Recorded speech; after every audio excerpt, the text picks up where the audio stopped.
Di balik serunya pembahasan kualifikasi Piala Asia U23 2026, Tubikron ingin memberikan rangkuman yang semoga bermanfaat.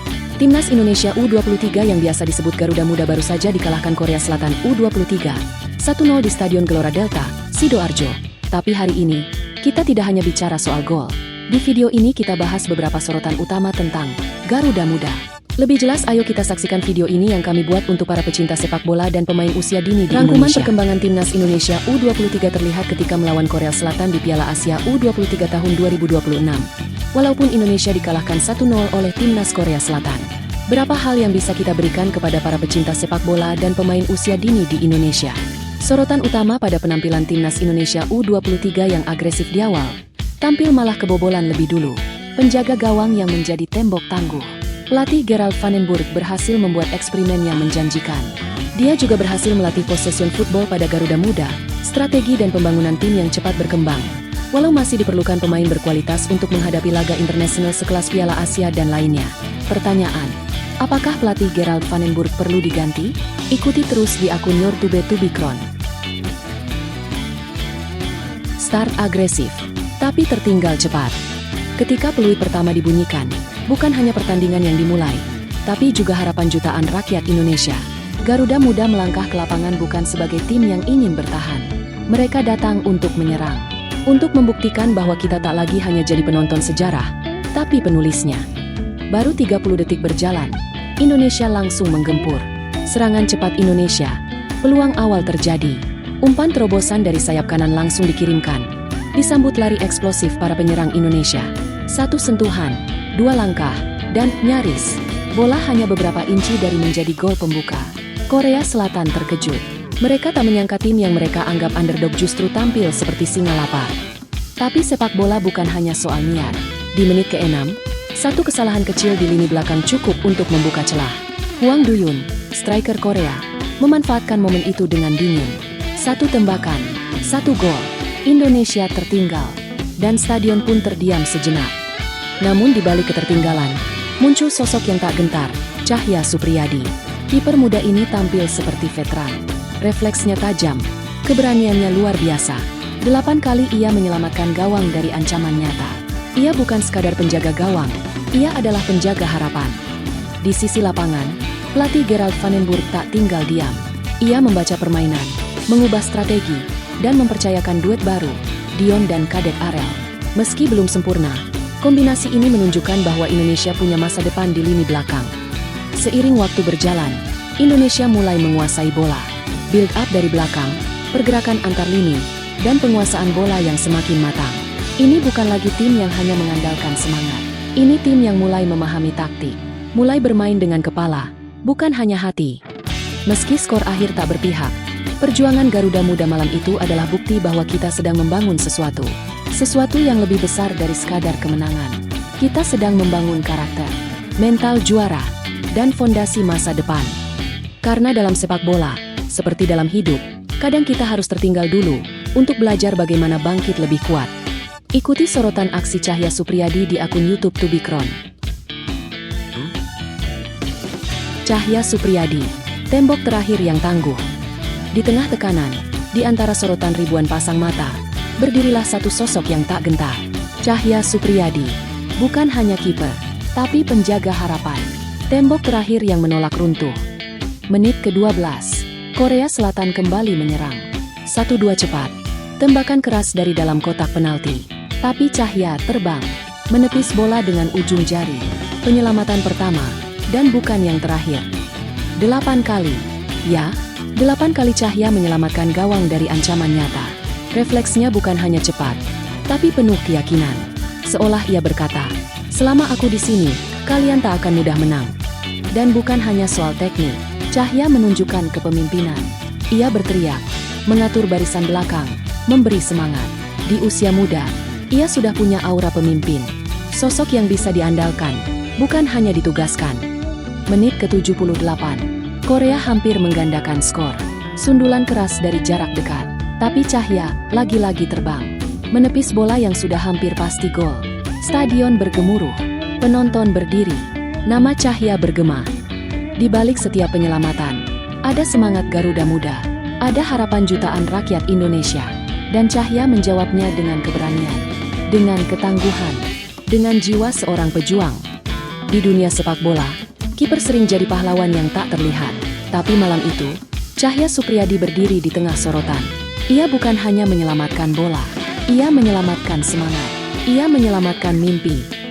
Karena dalam setiap tim besar, selalu ada satu sosok yang berkata, "Aku akan berdiri di sini sampai akhir untuk kalian." Dan malam itu, sosok itu adalah Cahya. Ikuti terus akun YouTube Tubikron dengan sorotan lainnya, yakni duet baru Dion dan Kadek Arel di barisan belakang.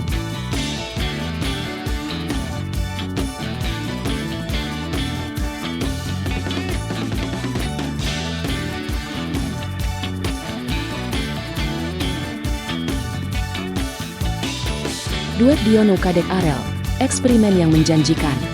Di tengah sorotan dan tekanan laga besar, pelatih Gerald Van den Burg mengambil risiko. Ia memutuskan untuk mencoba sesuatu yang baru. Duet Dion dan Kadek Arel. Dua pemain muda, dua karakter berbeda, satu misi, menjaga benteng Garuda Muda. Dion, dengan gaya bermain agresif dan naluri membaca bola, menjadi sosok yang tak ragu maju untuk memotong serangan. Sementara Kadek Arel, tenang dan penuh kalkulasi, menjadi komando di belakang. Kombinasi ini bukan hanya soal fisik, tapi soal chemistry. Van den Burg tahu, membangun duet bukan hanya soal menempatkan dua nama di belakang, tapi soal membangun kepercayaan, komunikasi, dan keberanian untuk belajar dari kesalahan. Dan malam itu, Dion dan Kadek mulai menyatu. Memang, ada satu momen blunder, sebuah miskomunikasi yang hampir berujung gol. Tapi yang menarik bukan kesalahannya, melainkan bagaimana mereka merespons.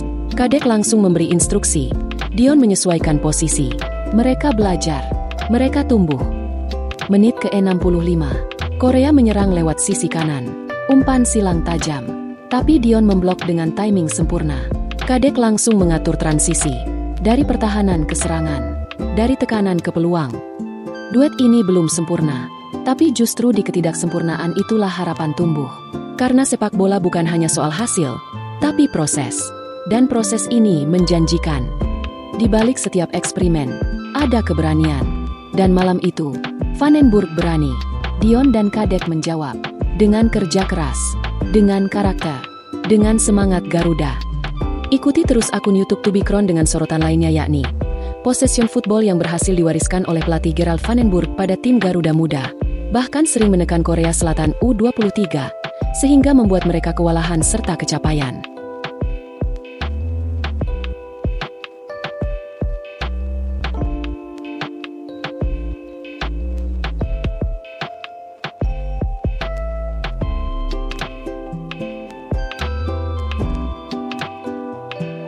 Possession football, kunci tim Garuda Muda yang lebih matang.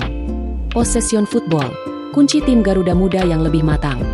Dahulu, sepak bola Indonesia sering identik dengan serangan cepat dan bola panjang.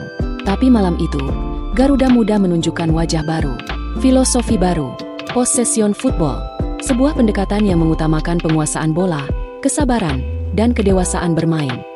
Gerard Van den Burg paham, jika Indonesia ingin bersaing di level Asia, kita harus bisa mengendalikan permainan. Maka, dimulailah build-up dari belakang. Tidak terburu-buru, tidak panik, melainkan mengalirkan bola dengan sabar, mencari celah, membangun serangan dari lini ke lini. Perubahan ini tidak instan, perlu waktu, tapi pelan-pelan, frekuensi passing meningkat. Pemain mulai percaya pada bola yang mereka miliki. Dan dari sana, datanglah peluang-peluang. Bukan lagi peluang hasil umpan silang spekulatif, tapi hasil kerjasama dan kecerdasan. Tengok saja Zanadin Faris. Di lini tengah, ia menjadi poros, menjaga bola di bawah tekanan, memantapkan alur serangan. Sementara defender seperti Kadek Arel, tak hanya memotong serangan, tapi juga ikut berperan dalam membangunnya. Tentu ini bukan soal kontrol bola semata. Lebih dari itu, ini soal mengendalikan emosi, soal memastikan bola terakhir ada di kaki pemain yang tepat, soal bermain dengan kepala dingin, bukan sekadar adrenalin. Kita memang belum sempurna, masih banyak yang harus dilatih. Tapi filosofi possession football ini memberi satu pelajaran penting, bahwa Indonesia bisa bermain dengan kedewasaan, bahwa kita bisa bermain bukan hanya untuk menyerang, tapi untuk mengatur jalannya pertandingan. Karena dalam sepak bola, seperti dalam hidup, yang terkuat bukan yang selalu menyerang, tapi yang tahu kapan harus menunggu. Ikuti terus akun YouTube Tubikron dengan sorotan lainnya, yakni kebutuhan pemain berkualitas di setiap posisi dan persaingan sehat.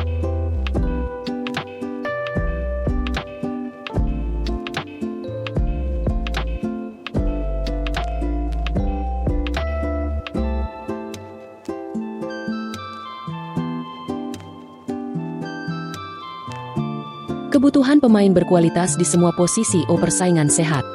Sepak bola bukan hanya soal 11 pemain yang turun ke lapangan, tapi soal siapa yang siap menggantikan, siapa yang mendorong rekan setimnya untuk terus berkembang, siapa yang membuat tim ini punya kedalaman, bukan sekadar semangat.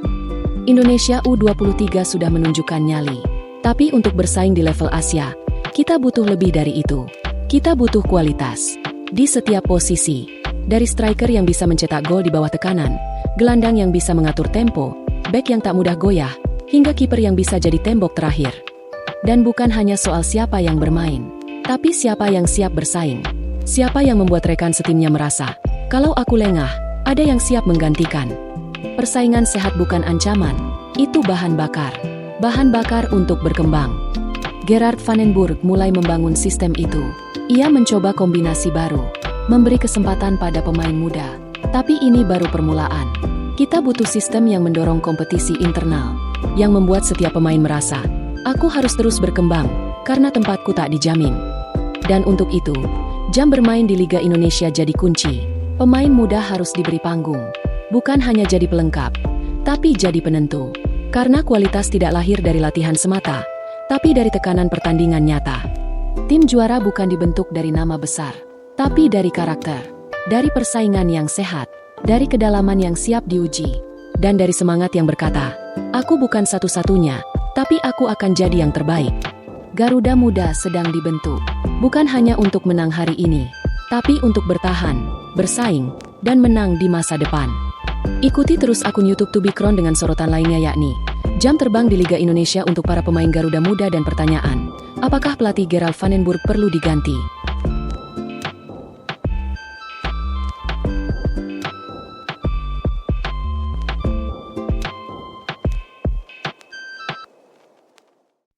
Jam terbang di Liga Kepercayaan pada Van den Burg.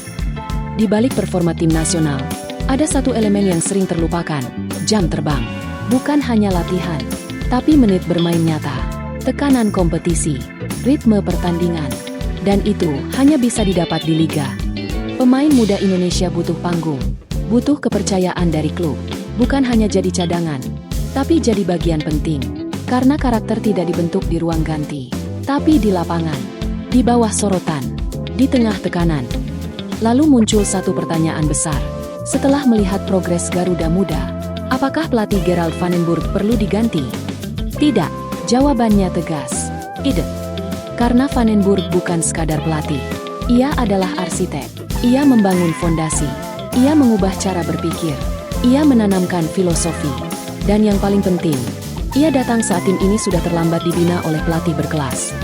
Bayangkan jika Van den Burg sudah menangani mereka sejak usia U17. Sejak mereka mulai mengenal taktik, disiplin, dan mentalitas juara. Tapi kenyataannya, ia baru datang saat mereka sudah U23. Ia memulai dari belakang, dari titik yang seharusnya sudah selesai. Dan dari titik itu, ia mulai membangun. Dengan sabar, dengan strategi, dengan karakter. Ia tidak hanya melatih, ia membentuk, ia membimbing, ia menanamkan nilai. Jadi jika ada yang bertanya, apakah Van den Burg harus diganti? Jawabannya tetap, tidak. Yang harus diganti adalah sistem yang terlambat membina. Yang harus dibangun adalah jalur pembinaan sejak dini. Dan yang harus dijaga adalah kepercayaan pada pelatih yang sudah membuktikan bahwa perubahan itu mungkin. Karena membangun tim bukan soal instan, tapi soal fondasi. Dan Van den Burg sedang membangunnya. Apa yang bisa disimpulkan dari semua sorotan ini? Ikuti terus YouTube Tubikron.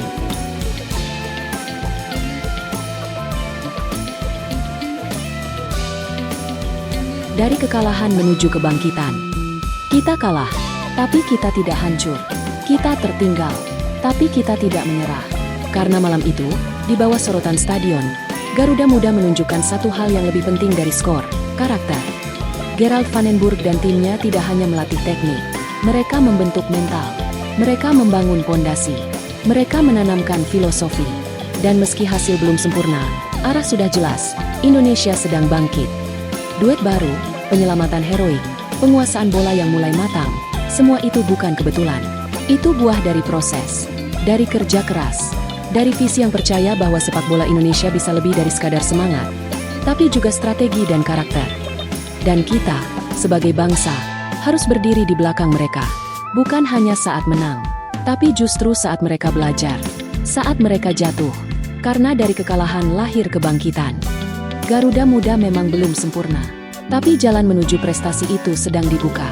Dan setiap langkah, setiap peluh, setiap detik di lapangan adalah bagian dari cerita besar yang sedang ditulis. Jadi jangan berhenti percaya, jangan berhenti mendukung, karena kebangkitan sudah dimulai. Terima kasih sudah bersama akun YouTube Tubikron. Nantikan video berikutnya hanya di Tubikron. Salam untuk seluruh pecinta bola dan para pemain SSB Indonesia. Tetap semangat!